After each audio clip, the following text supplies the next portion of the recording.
primeira coisa, eu não conseguia montar a palestra, né? E aí agora eu descobri por quê. Porque eu precisava desmontar as minhas palestras, eu precisava desmontar a estrutura, né, que nós, como médicos, e eu, como médica, na minha vida e na minha trajetória, precisei criar para me posicionar e colocar um valor, né, de validar algum pensamento, que é me posicionar com um outro profissional dentro de uma academia, dentro de uma história de vida, mas que muitas vezes me distanciava muito daquilo que era a minha essência. E aí, olhando um pouquinho esse momento, que é uma história diferente, e talvez por eu não me misturar tanto com uma coisa que fica cindindo as pessoas e as coisas, na minha área médica eu integro a leitura, eu integro as partículas, e disso eu vou extraindo a história do indivíduo, né, como é que esse genoma se traduz em uma história, né, que é um tricôzinho, né, de uma série de proteínas que determina a saúde ou doença. Então, esse tema que é cuidar da saúde e não olhar só, né, como é que é medicar a doença, como é que é cuidar da doença, mas construir saúde é um pouquinho a minha história. Eu não vou ter o PowerPoint, porque eu não estou na palestra médica, né? Então, hoje de manhã eu estava montando uma outra palestra no evento de medicina ambiental e eu viria para cá em seguida. E aí eu me peguei perguntando: puxa vida, eu não coloquei as estatísticas na palestra da medicina ambiental. E eu odeio estatística, porque, na verdade, para mim, a relação é que conta, aquilo que traduz para mim a melhora daquele momento, naquela interação com aquela pessoa e na história de vida, que é a flecha do tempo daquela pessoa. Então, esse sistema de vibração que se dá em cada indivíduo se dá também em cada consulta. E ela só transforma à medida que essa interação é possível dentro de cada um, dentro da interação e dentro da verdade de cada um. Então, para mim, nunca tinha estatística, realmente não tinha. E, na área médica, nós precisamos dar palestras com estatísticas e com fatos concretos.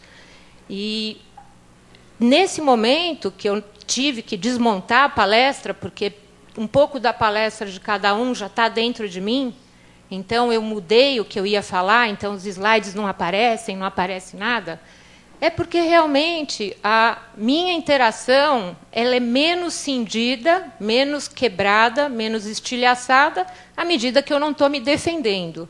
E, muitas vezes, na área médica, a gente precisa se defender da crítica e aí você acaba se tornando, muitas vezes, sozinho.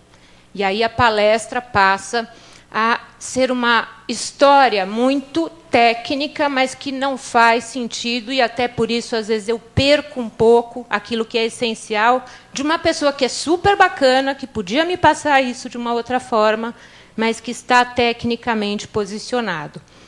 E, dentro dessa proposta que de hoje de manhã, que era ter um evento da medicina ambiental, me passou uma tristeza, que foi os hospitais não colocaram os folhetos do evento e se negaram a colocar isso, os grandes hospitais, os bons hospitais de São Paulo. Porque a medicina ambiental é uma área que está muito mais integrada com a gente aqui nesse momento do que com a área acadêmica. Ela está na pesquisa, mas ela não está na presença do médico que vê o indivíduo no seu ambiente. Seja esse ambiente a relação familiar, o alimento, a poluição, a tinta da casa, o estilo de vida, o trabalho, o ritmo do sono. Como é que essa conversa das partículas se estabelece nas relações? Então, acho que pode passar o próximo. Então, aqui, acho que sou um pouco eu, a minha história, né, sempre foi, acho que por ser uma criança, filha de pais mais velhos, eu tive uma percepção do mundo e sempre tentando explicar como é que essas coisas se davam. tanto na hora que estava dando tudo certo, como na hora que estava dando tudo errado, quando alguém adoecia. Então, a minha missão foi entender, buscar uma explicação e transformar. E aí que eu comecei a estudar, desde pequena já olhando um pouco, talvez pelo meu mapa astral, falam lá que eu sou cheia de coisas na casa 10 e tenho um mapa de sempre ter sido uma pessoa investigadora, coisa virginiana com Sagitário. Enfim, essa sou eu, né? E aí é essa história que me move em termos de estrutura profissional e me comove à medida que eu me relaciono com as pessoas. Próximo. Pode passar. Então, na medicina, que é uma viagem mesmo, né? Estudar medicina é uma delícia. Todo dia eu pergunto para as pessoas, né? Por que vocês não fazem medicina? Como assim, né? Porque é tão especial, por que é tão, né, gostoso para mim? Eu acho que todo mundo pode fazer. Mas, na verdade, é essa curiosidade de olhar esse sistema de informações que aparece nos hormônios, aparece nos neurotransmissores e vai dando vitalidade, forma ou deformidade e desvitalização. Então, essa conversa das partículas com uma vibração positiva, ela se estabelece no todo e vai trazendo um sistema operacional construtivo e capaz de se autorregenerar. Então, grande parte, às vezes, da nossa sabedoria é cuidar desse universo ao redor, para restabelecer saúde. E cuidar desse universo é olhar como aquele indivíduo se posiciona na vida, aonde ele nutre os pensamentos, está nesse momento, dividir essa experiência. Isso é extremamente transformador. Isso vai me dar, acho que uns 5 anos de vida extra, né? Eu falo que eu passo e pego ficha extra, né, de vida toda vez que eu me relaciono bem e que eu troco uma experiência construtiva. Então, é essa construção que a gente traz nesse momento que é capaz de transformar, né, toda essa comunicação.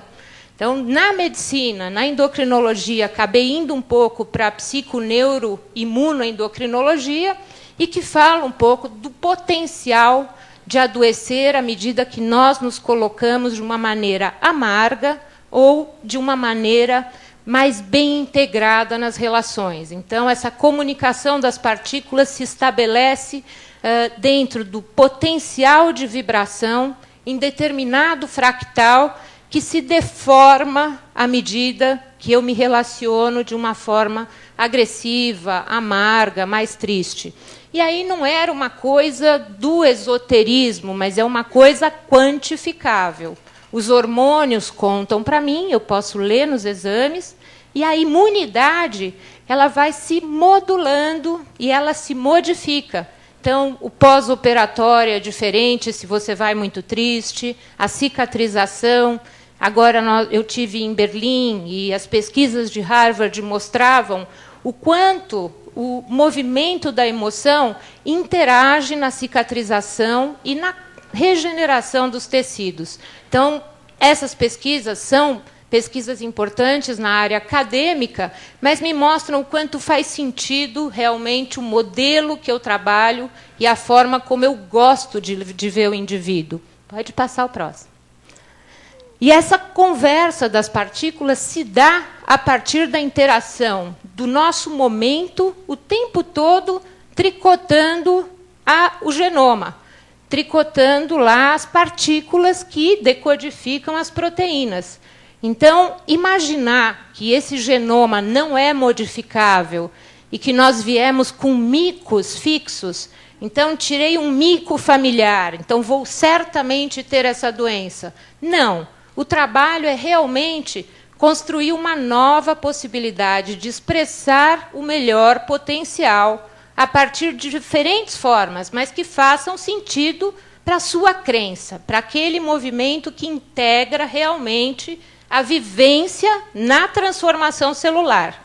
Então, é isso, integrar a vivência no potencial transformador e fazer essa experiência atuar nesse código que transforma de forma mágica duas células, um óvulo, um espermatozoide, com uma mensagem ancestral toda contada dentro de todo o nosso sistema de informações de autopreservação. Todo esse sistema vem nesse momento e, fundido para uma história real, traz um indivíduo com determinado potencial. Esse potencial é a nossa história biológica, de todas as vitórias e de todo o sofrimento da espécie, de toda a possibilidade de se transformar, desde uma ameba, uma minhoca, uma lagartixa, ou esse ser humano cheio de pensamentos, essa integração de um neocórtex que muitas vezes complica a nossa vida e desestrutura a emoção, trazendo muita explicação e pouca percepção. Às vezes ela dá um endurecimento desse corpo, mas é nessa integração que tem uma mágica que dá um potencial de se formar um ser com essa capacidade de se autopreservar.